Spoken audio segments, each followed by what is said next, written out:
নিষাদরাজ গুহ যখন ছিল তখন লক্ষণ নিষাদরাজ গুহকে সেই রাত্রিতে কি বলছিলেন যে হে নিষাদরাজ গুহ, আপনি কি ভেবেছেন রামচন্দ্র কোনো সাধারণ জীব? তিনি সাধারণ নন, তিনি হচ্ছেন পরম ব্রহ্ম। তার চরণের সকলের একান্ত অনুগত হওয়াই হচ্ছে আমাদের লক্ষ্য। তিনি আমাদের পরম আশ্রয়, তিনি পরম ব্রহ্ম। এই কথাটি কি শুনতে পেলেন? এই কথাটি শুনতে পেলেন সেখানে দাঁড়ানো একজন মাঝি অপরপক্ষীয়, যাকে বলা হয় কেবট। তিনি এই কথাটি শুনতে পেয়েছেন। তিনি শুনতে পাওয়ার সঙ্গে সঙ্গে ভাবলেন এই সুযোগটাকে তো কিছুতেই হাতছাড়া করা যায় না, তাহলে কি করা উচিত? তাহলে পরদিন তিনি নিষাদরাজ গুহর কাছে গেল, বলল হে রাজন, আমি আপনার কাছে কিছু চাইতে এসেছি। নিষাদরাজ বলল, আপনি আমার কাছে কি চাইতে এসেছেন?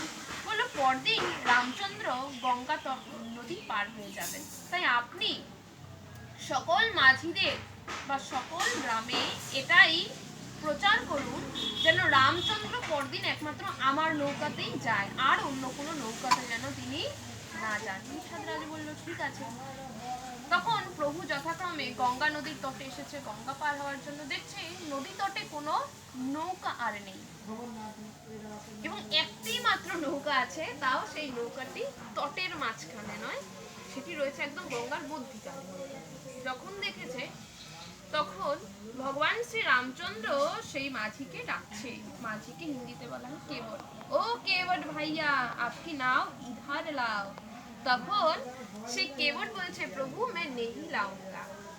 কেন কেন আনবে না নিষাদরাজ? সেই কেবট মাঝি কেন এমন করেছিল? নৌকাটিকে মাঝ গঙ্গায় রেখেছিল, কারণ জানে যে ভগবানের যদি কৃপা পেতে হয় তাহলে তাকেও একটু অন্যরকম হতে হবে।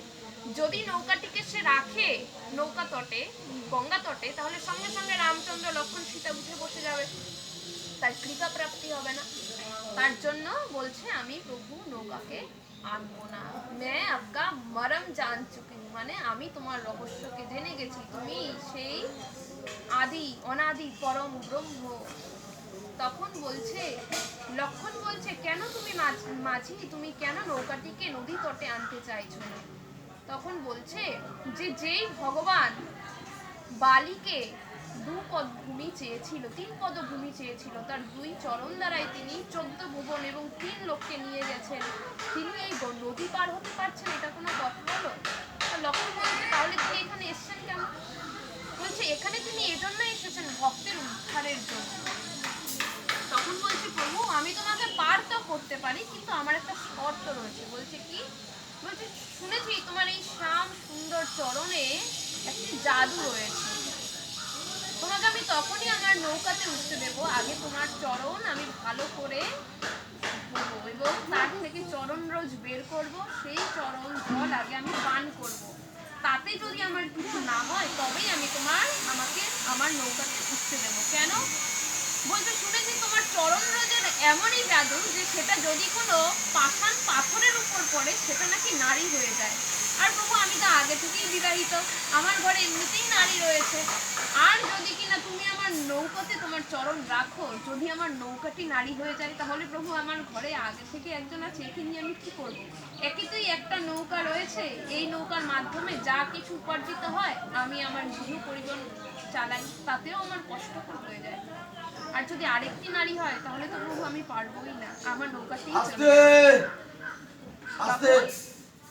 ভগবান রামচন্দ্রের কি করলো, সেই কেবট খুব সুন্দরভাবে চরণ জল করালো এবং চরণ জল করিয়ে প্রভুকে সেই গঙ্গা পার করে। তো বলছে